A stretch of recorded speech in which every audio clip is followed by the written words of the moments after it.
Good morning, Big Spring Middle School, and happy Monday. It is September 11th, and today is a day one. We don't have any birthdays today, so we're going to start with just a few announcements. Just a reminder to be saving plastic water bottles. We are collecting those at the kiosk in the Commons during lunches. Mini-thon from the high school has asked for our help so that they can collect the bottles for the paint war. So drop them off in the kiosk. Today after school is our first Heart and Soul Day. So anyone that has signed up, make sure you are meeting from 3 to 5 after school today. And today is the final day for Principal's Cabinets applications. So just one last reminder to get those submitted if you are interested. We're going to spend a few minutes this morning just honoring the fact that today is Patriots Day in honor of 9/11. So a few days ago, when Polly's Push came through Newville, some of our middle school marching band members had the honor of joining the high school band and chorus and getting to meet him and listen to him speak. So I'm going to show the news clip in case you haven't seen that, and that tells you a little bit more about Polly's Push. And then we're going to check in on where Polly is because he was making his way to Shanksville, Pennsylvania, to the Flight 93 Memorial. So I'll show you where he was as of Sunday afternoon, about 4 o'clock. A literal push across Pennsylvania has reached the western part of the mid-states.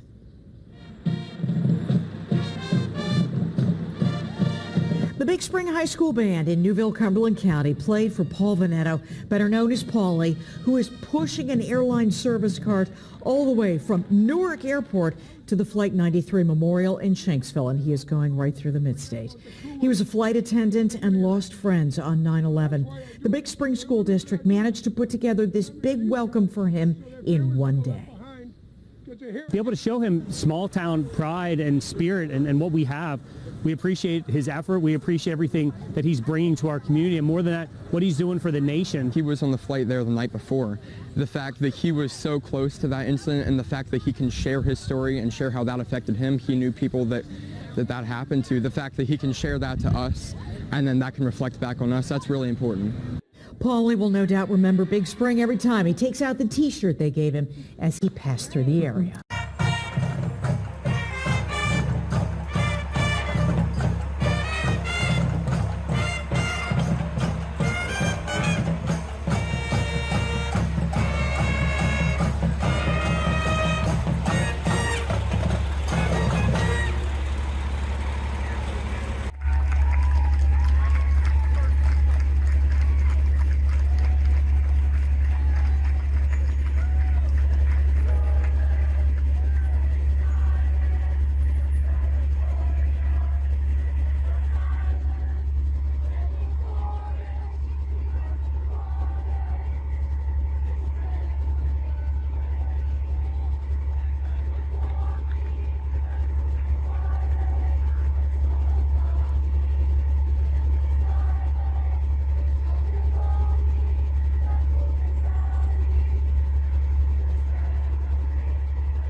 So again, I'm recording this on Sunday afternoon around 4 o'clock, so I checked Paulie's status to see where he was. And you can see on this close-up map there on the right that he was almost at Flight 93. So his goal was to be there by 9/11, so we can always check in. You can Google Paulie's Push and lots of videos and the live maps come up if you want to check to see where he is. But you can see his journey here from Newark, New Jersey, which is just outside of New York City, the whole way across Pennsylvania, and he's just now getting to Flight 93. So his goal was 30 days to walk 300 miles. So while the students were gathered with the band and chorus, lots of community members came out and joined as Polly came through. And our students had the honor of listening to a lot of stories, actually. Our school board president, Mr. Wardle, came and talked to them for a good amount of time, told them the story about his memories of 9/11 and where he was. He also told them about taking a class trip, I believe it was, to Flight 93 and that experience. And then Paulie talked about his experiences from 9/11. So I'm going to encourage you today. We also have a 180-day connection conversation. But if your teachers are comfortable sharing with you their stories about their experiences on September 11th, now some of our teachers were probably in classrooms.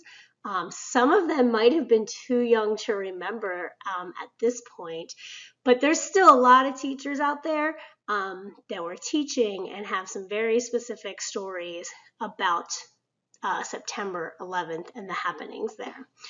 If teachers are not comfortable sharing, that's okay. But a few years ago, so actually a lot of years ago now, 2017, we actually put together a video of our teachers' memories from 9/11. I set up a camera in my office and teachers came in and recorded themselves telling their stories. So if you are interested, if you have time during WIN today or maybe later this evening, if you go to our Big Spring Middle School YouTube channel, where I post all of the morning announcements, it's still there. You can search for just 9/11 or 9/11 teacher memories, and the video will come up. It's a long one. It's almost 20 minutes worth. Some of the teachers that shared are still here with us. Some of the teachers that shared are no longer teaching at Big Spring Middle School. But it's very interesting to hear everybody's experiences from September 11th. So if you feel like hearing some stories today, that's a great opportunity. I will tell you, it's a bit of a tearjerker. Teachers have a hard time talking about their memories of 9/11. So on a little bit of a brighter note, our 180 Day of Connections, day 13, the topic is our favorite children's books. And I have so many because I love to read. I'm very passionate about it. But let me tell you about mine. So the two Dr. Seuss books, the ABCs and the Oh Say Can You Say, are very vivid memories from my own childhood. My mom read them to us a lot. I actually have Dr. Seuss's ABC book pretty much memorized. I don't know if I still do, but I used to. I actually recited it for one of my 8th grade classes one time because they didn't believe me. But I have it memorized. Oh Say Can You Say is a bunch of fun tongue twisters, so it was just goofy and funny, and we used to love that. Brown Bear is a book that I buy for almost all people that are getting ready to have children. And that's because my own kids loved it so much. It was the first book that they could memorize and recite. It helped to teach animals. It helped to teach colors. It helped them to predict what was coming in the story. So I just love Brown Bear because my kids loved it. And then the other two are stories that I love to read with students. So Stand Tall, Molly Lou Mellon has an awesome message about being confident and standing up for yourself. It's a great read aloud story. And Patricia Polacco, Thank You, Mr. Falker, is one of my all-time favorite books. I actually have an autographed copy in my office that one of my friends' mothers, who was a reading specialist, bought for me when I was in college because she loved that I was studying to be an educator so much.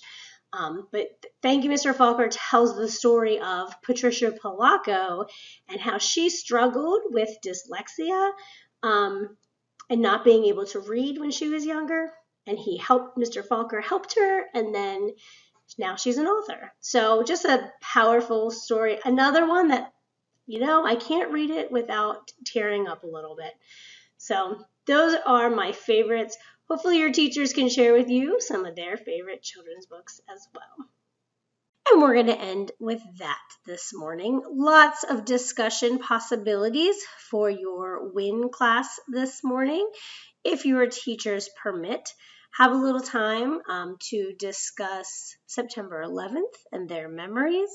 I also encourage you to talk to your parents tonight about September 11th and their memories, because they have stories also. And same for their favorite children's books. Your parents and your teachers can all share that information as well. I apologize for the long announcements this morning. Thank you for your patience and your attention. Please stand for the national anthem, the Pledge of Allegiance, and have a fantastic Monday, our first full 5-day week of school, everybody. We got this. Oh, say, can